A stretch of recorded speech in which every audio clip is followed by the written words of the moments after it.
आप इतनी अच्छी एस्ट्रोनॉट हो, फिर ये अर्ली रिटायरमेंट क्यों?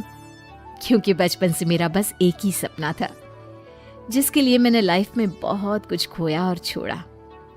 लेकिन अब इस अर्ली रिटायरमेंट के जरिए मैं बस तुम दोनों के साथ और पास रहकर बिना किसी हड़बड़ी की जिंदगी जीना चाहती हूँ। सास की बात सुनकर काजल मुस्कुराकर चली जाती है। उसी शाम ऑफिस से घर वापस आकर अजय अपनी मम्मी के पास बैठता है। मम्मी, क्या हमारी स्पेस ऑर्गेनाइजेशन कोई नया स्पेस मिशन प्लान कर रही है? क्या मिशन है, बताओ ना मम्मी। हे भगवान, शरीर इतना बड़ा हो गया लेकिन दिमाग आज भी बच्चों से गया गुजरा है। घर में आया नहीं कि सवाल शुरू। तो तुम जवाब दे दो ना।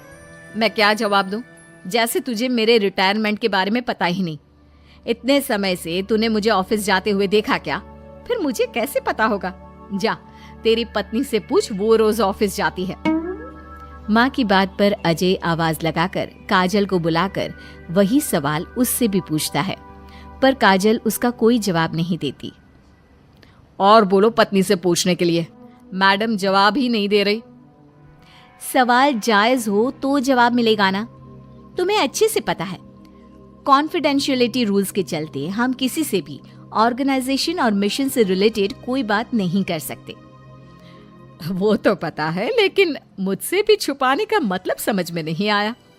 वो मम्मी, रिटायरमेंट एप्लीकेशन के बाद से आपने ऑफिस भी आना बंद कर दिया। सबको लगा कि अब आप इंटरेस्टेड नहीं होगी, इसलिए इन्फॉर्म नहीं किया। क्या तुम भी इस मिशन का हिस्सा हो? मैं ही इस मिशन की लीड साइंटिस्ट हूँ। ये हमारा अब तक का सबसे बड़ा और इम्पोर्टेंट मिशन है। अगर ये सक्सेसफुल हो गया तो दुनिया में हमारे नाम के साथ मेरा प्रमोशन भी पक्का है।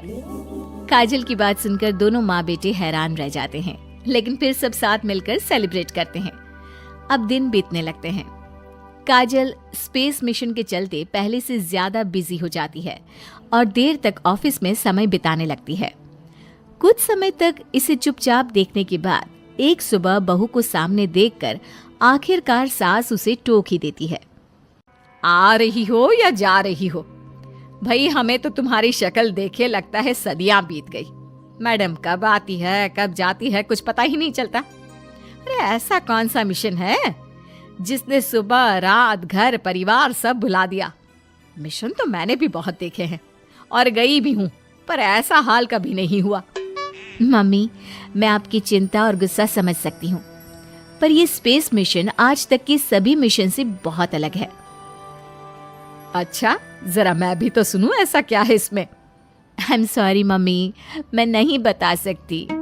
भूलो मत, मैंने रिटायरमेंट अप्लाई किया है, लेकिन रिटायर होने में अभी 7 महीने बाकी है, जिसके हिसाब से मैं आज भी ऑर्गेनाइजेशन का हिस्सा हूँ।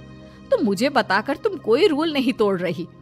मुझे सब याद है मम्मी, और मुझे ये भी पता है कि अगर आप साथ दें तो मिशन के लिए बहुत बड़ी मदद साबित होगी। पर सीनियर्स ने रूल बनाया है कि इस मिशन की इंफॉर्मेशन सिर्फ उन्हीं के पास होगी जो इसका पार्ट है, और मुझे तो उन्होंने खास अपने पास बुलाकर ये समझाया था। बहू की बात सुनकर सास सोच में पड़ जाती है और अगले दिन खुद भी ऑफिस पहुंच जाती है। ओहो, क्या बात है मैडम, रिटायरमेंट के एप्लीकेशन के बाद तो आपने दर्शन देने भी बंद कर दिए। अरे सर, अगर ईद का चांद रोज निकला करता तो क्या उसका स्वागत इतने जश्न से होता? इस पर सीनियर भी हंसने लगते हैं और दोनों कैबिन में जाकर बैठ जाते हैं, जहां सास बातों बातों में नए स्पेस मिशन के बारे में पूछती हैं। वो उन्हें मिशन के बारे में सब कुछ बताकर तुरंत एक इमरजेंसी मीटिंग बुला लेते हैं, जिसमें साइंटिस्ट की टीम और काजल के साथ एस्ट्रोनॉट्स की पूरी टीम भी होती है। तो ये है हमारी टीम, जो सब कुछ भूल कर दिन रात इसी मिशन पर काम कर रही है। अगर आप भी हमें ज्वाइन कर ले तो सोने पर सुहागा हो जाएगा। अगर आप मुझे टीम में चाहते थे तो पहले कांटेक्ट क्यों नहीं किया? आपने स्पेस में ना जाने के फैसले के साथ डेस्क जॉब का भी इनकार कर दिया और अर्ली रिटायरमेंट के लिए अप्लाई कर दिया, और फिर पिछले 1 महीने में किसी के साथ कोई कांटेक्ट भी नहीं हुआ। इसलिए हमने सोचा शायद अब आप ब्रेक लेकर इस सब से दूर रहना चाहती हो, और इसीलिए किसी ने आपको परेशान करना सही नहीं समझा। बात तो आपकी सही है, फिर भी एक सुझाव देना चाहूंगी। ये जो आप कर रहे हो ना, ये मिशन नहीं, साफ सुसाइड है। एक साथ इतने सारे लोगों को स्पेस में 6 महीने रहने के लिए भेजना आसान काम नहीं है, और ये बात मुझे आपको समझाने की जरूरत नहीं होनी चाहिए। हमें सारे कॉन्सिक्वेंसेस, स्पेस नेचर, मिशन की मुश्किल सबका पता है, और ऐसा करने वाले हम पहले नहीं हैं, इसलिए ये भी साबित है कि काम हो सकता है।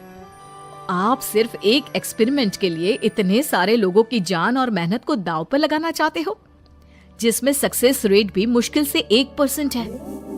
बहुत देर तक इन्हीं सब बातों पर बहस चलने और काजल की सास उर्फ ऑर्गेनाइजेशन की सबसे एक्सपीरियंस्ड एस्ट्रोनॉट को बहुत देर समझाने के बाद भी जब वो राजी नहीं होती, तो ऑर्गेनाइजेशन के सीनियर्स को उन्हें घर वापस भेजना पड़ता है। लेकिन उसी के बाद से न चाहते हुए भी सास मिशन के बारे में सोचना बंद नहीं कर पाती। इसी तरह 1 हफ्ता बीत जाता है। माँ, जब घर में बैठकर भी मिशन के बारे में ही सोचना है, तो इससे अच्छा है कि वहां जाकर इस सोच के जरिए उनकी मदद ही कर दो। उन्हें ऑफिस में नहीं, स्पेस में जाने के लिए मेरी जरूरत है। वो चाहते हैं कि मैं हेड एस्ट्रोनॉट बनकर बाकी सबके साथ स्पेस में जाऊं। वाओ, रिटायरमेंट से पहले आखिरी असाइनमेंट की तरह इससे अच्छा और क्या हो सकता है माँ? आपको हाँ बोल देना चाहिए। उस टीम में एक मेंबर काजल भी है। अगर हम दोनों ही चले जाएंगे तो तुम अकेले कैसे रहोगे? वहां से जिंदा वापस आने की कोई गारंटी नहीं बेटा। अब भी हमें भेजना चाहते हो क्या? जिस दिन से आपको पहली बार स्पेस में जाते देखा है, तभी से ये डर और पॉजिटिविटी दोनों साथ लेकर जीना सीख गया हूं। आप जाओ माँ, मुझे पूरा भरोसा है आप दोनों वापस भी आओगे और देश के साथ मेरा नाम भी रोशन करोगे।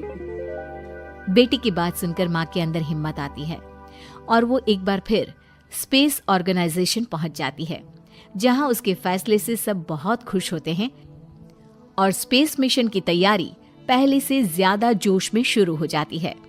कुछ ही समय बाद दोनों सास बहू स्पेस में पहुंच जाती हैं।